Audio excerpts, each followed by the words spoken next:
Karimnagar market యార్డులో మొక్కజొన్న కొనుగోలు కేంద్రాన్ని మాజీ మంత్రి, ఎమ్మెల్యే గంగుల కమలాకర్ నేడు సందర్శించారు. మొక్కజొన్న కొనుగోళ్ల గురించి రైతులను అడిగి తెలుసుకున్నారు.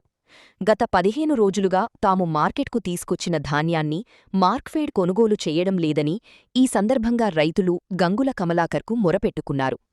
మార్కెట్లో అసౌకర్యాలతో పాటు దొంగల బెడద ఉందని, తాగేందుకు తాగునీరు, ఎండనుంచి రక్షణకు నీడ కూడా లేదని వాపోయారు. దీంతో గంగుల కమలాకర్ మార్కెట్ అధికారులతో ఫోన్లో సంసయ్య, మంద రాజమల్లు, అరీ శ్రీకాంత్, పబ్బతి రంగారెడ్డి, జువ్వాడి రాజేశ్వర్రావు, రైతులు తదితరులు పాల్గొన్నారు. వ్యవసాయం మంచిగా నడిచింది, కరెంట్ వచ్చింది, నీళ్ళు వచ్చింది, పెట్టుబడి సాయం ఇచ్చిండ్రు. దాంతోపాటు పండిన పంట మొత్తాన్ని కూడా ప్రభుత్వమే కొనుగోలు చేసింది. అది మక్కలు కానీ, అది వడ్లు కానీ, రైతులు పండించిన ఏ పంట కానీ అన్నీ కేసీఆర్ గారు కొన్నారు. కొనగానే ఎఫ్సీ తీసుకోలే, రాష్ట్ర ప్రభుత్వం భరించింది. ఆ రాష్ట్ర ప్రభుత్వం భరించి గోడౌన్ లేకపోతే, ఆ రోజు కేసీఆర్ మాకు ఆదేశం ఇస్తే గోడౌన్ లేకపోతే అటు ఆంధ్రాలో జగ్గేపేటలో తీసుకున్నాం, కర్ణాటకలో బీదర్లో తీసుకున్నాం. అప్పుడు నేనే మాట్లాడినా, కొన్ని స్కూళ్ళల్లో హాలిడేస్ ఉంటే స్కూల్ కూడా ఖాళీ చేయించి అందులో స్టాక్ పెట్టుకొని రైతు దగ్గర కొనుగోలు చేసి రైతుకు ఇమ్మీడియట్గా అమౌంట్ ఓటీపీ ఇచ్చేందుకు కార్యక్రమం తీసుకున్నాం. మరి ఈరోజు ఏమైంది ప్రభుత్వానికి? ఈరోజు పంట మార్పిడి చేయాలని ప్రభుత్వం చెప్తుంది.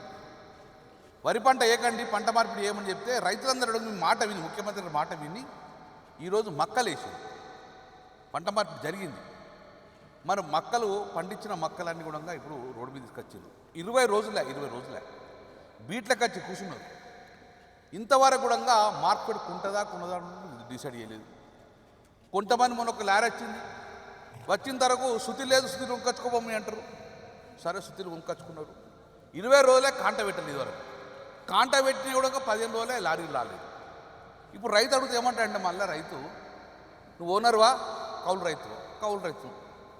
రైతు అని నీ owner pattadar AD? Sir, pattadar ఇక్కడ లేడు, దుబాయ్ ఉంటాడు.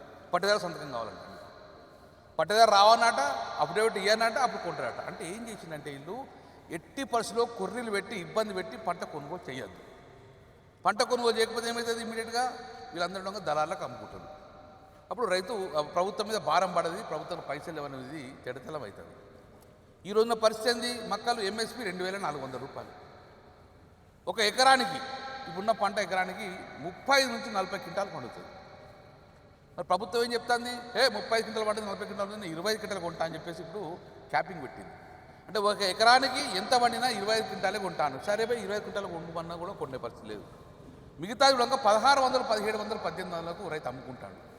అంటే ఒక ఎకరం మీద, ఒక క్వింటాల్ మీద సుమారు 600 రూపాయలు పంట నష్టం చేస్తుంది.